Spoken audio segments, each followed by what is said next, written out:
adanya gunungan sisa hasil produksi yang disinyalir milik pabrik kertas PT Indah Kiat Pulp and Paper di Desa Tegalmaja, Kecamatan Kragilan, Kabupaten Serang, diduga memberi dampak lingkungan di wilayah sekitar. Berdasarkan dari hasil uji laboratorium terhadap kualitas air permukaan pada saluran di tepi area gunungan sisa hasil produksi dan air tanah di sumur milik warga, didapati hasil yang menarik. Hasil uji laboratorium di Balai Penelitian Kualitas Ikan dan Laut BPKIL yang diajukan Titi Kata, sampel dari saluran air mengindikasikan belum memenuhi standar baku mutu air. Dalam hasil uji laboratorium terhadap sampel air dari saluran air, kadar keasaman air atau pH berada di angka 7,13. Sementara kadar chemical oxygen demand atau kadar oksigen dalam air berada di angka 218.790 mg per liter. Adapun kadar total suspended solid atau TSS atau kadar pengotor air berada di 105,00 mg per liter.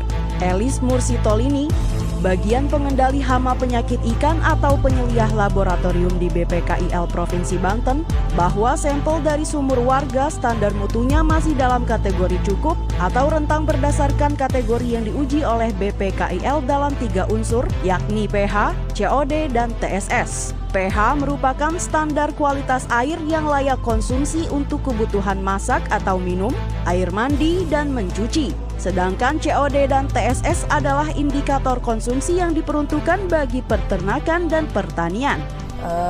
Dari hasil pemeriksaan 3 parameter ini, di air saluran didapatkan pH-nya 7,13. Kalau berdasarkan baku mutu yang diatur DPP nomor 22/2021 itu terkait tentang penyelenggaraan perlindungan dan pengelolaan lingkungan hidup, untuk pH ini masih di dalam rentang. Menurut Elis, berdasarkan acuan hukum tersebut bahwa standar yang telah diatur pada angka 6-9 disebut rentang. Elis menjelaskan, setelah pH ada unsur COD yang diuji dengan jabaran angka untuk air saluran sebanyak 218,790. Karena yang diatur dalam PP itu rentang untuk pH berkisar rata-rata 6-9. Jadi bisa dipastikan untuk pH masih di dalam rentang acuan dari PP nomor 22 tahun 2021. Nah, kalau kita bandingkan dengan PP yang nomor 22 2021, batas kisaran untuk COD itu dibagi ada 4 kelas sebenarnya. Kelas 1, kelas 2, kelas 3, dan kelas 4. Nah, untuk kelas 1 itu biasanya diperuntukkan untuk air minum, itu standarnya adalah di bawah 10 mg per liter. Kemudian di kelas 2 itu biasanya digunakan untuk rekreasi, peternakan atau perikanan, itu di kisaran di bawah 25 mg per liter. Kemudian untuk kelas 3 yang biasa umum digunakan untuk kegiatan budidaya, pertanian dan peternakan juga itu di bawah 40 mg per liter. Dan kelas terbawah itu dipakai biasanya untuk pertanian di bawah 80 mg per liter. Sehingga lanjut Elis, bisa dipastikan hasil yang didapatkan di satu tempat atau sampel yang diuji yang masih masuk kategori baku mutu. Sedangkan untuk kategori TSS, Elis mengungkapkan bahwa sampel ini masuk kategori tidak memenuhi persyaratan standar aturan peraturan pemerintah nomor 22 tahun 2021 tentang penyelenggaraan perlindungan dan pengelolaan lingkungan hidup. Nah, dari hasil uji sedikit berbeda di air saluran, didapatkan TSS-nya itu di 105 mg per liter, artinya dia tidak memenuhi persyaratan di kelas 1, 2, dan 3. Sementara hasil uji laboratorium terhadap sampel air dan sumur warga, kadar keasaman air atau pH berada di angka 7,39. Sementara kadar chemical oxygen demand atau kadar oksigen dalam air berada di angka 378,130 mg per liter. Adapun kadar total suspended solid atau TSS atau kadar pengotor air berada di 30,00 mg per liter. Elis menjelaskan, pada unsur COD yang diuji dari sumur warga berada di angka 378,178. Dapat dipastikan bahwa air sumur warga tidak masuk kategori baku mutu. Batas kisaran untuk COD itu dibagi ada 4 kelas sebenarnya. Kelas 1, kelas 2, kelas 3, dan kelas 4. Nah, untuk kelas 1 itu biasanya diperuntukkan untuk air minum. Itu standarnya adalah di bawah 10 mg per liter. Kemudian di kelas 2 itu biasanya digunakan untuk rekreasi, peternakan atau perikanan. Itu di kisaran di bawah 25 mg per liter.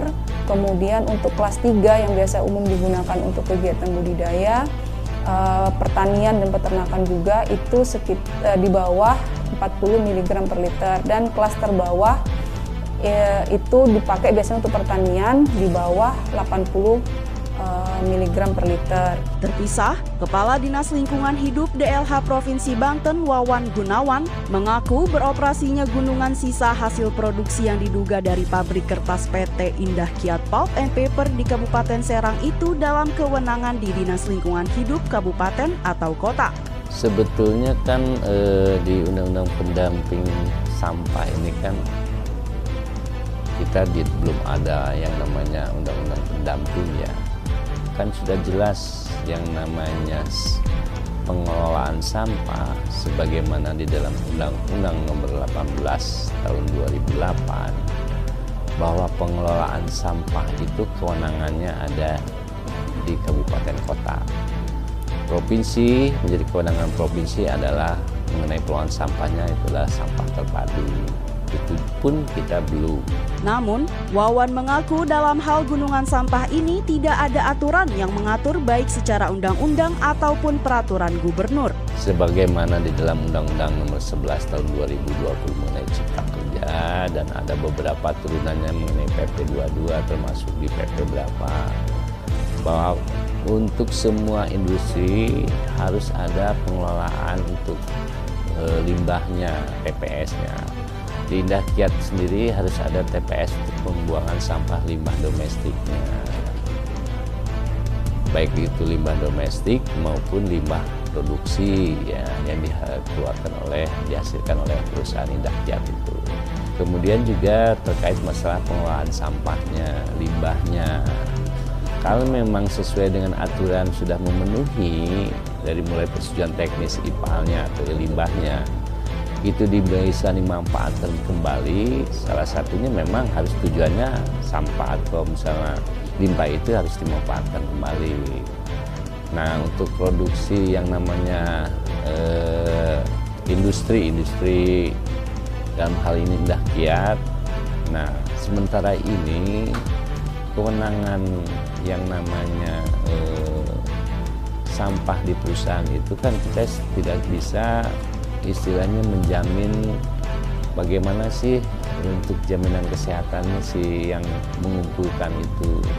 Sebelumnya diberitakan, gunungan sisa hasil produksi di sekitar kawasan PT Indah Kiat Pulp and Paper, PT IKPP di Desa Tegalmaja, Kragilan, Kabupaten Serang dikeluhkan warga sekitar. Seperti yang dikeluhkan oleh salah satu warga di sekitar gunungan tersebut yang mengaku merasakan bau seperti sampah berasal dari tumpukan sisa produksi. Bau udaranya, tapi kalau misalnya air sih nggak apa-apa gitu, nggak bau. Soalnya kan dari sebelah sini ya, agak jauhan. Cuma udaranya aja bau.